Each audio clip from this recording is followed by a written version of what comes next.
I don't believe Trump will give the Ukrainians permission to use large numbers of those tomahawks against Russia. So the idea that these are war-winning weapons is just not a serious argument. So what we have here is the Europeans talking tough, but carrying a little stick. Yeah, that's not supposed to be the way it's supposed to work. But interestingly enough, that there's more and more talk, I think, about getting tough with Russia, and no consideration to what the reaction of all of this tough talk is going to be. We had the Ursula von der Leyen just a couple of days ago at the European Commission made a speech and said that basically we need to recognize we are in a cyber war with Russia.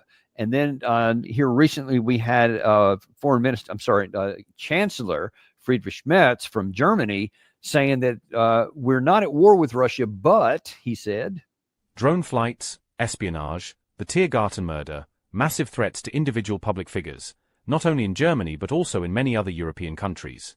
Acts of sabotage on a daily basis. Attempts to paralyze data centers. Cyber attacks.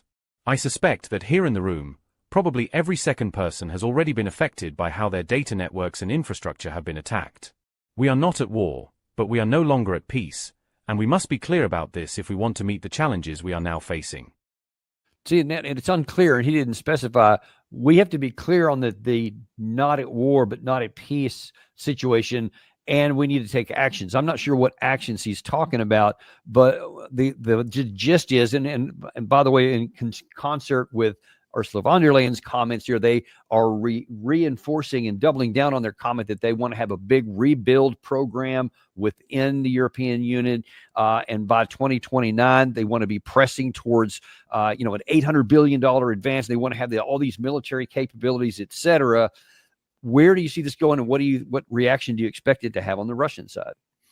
Well, first of all, the charge that the Russians are sort of provoking the Europeans and taking all these actions that are designed to cause trouble for the West are really, for the most part, unproven.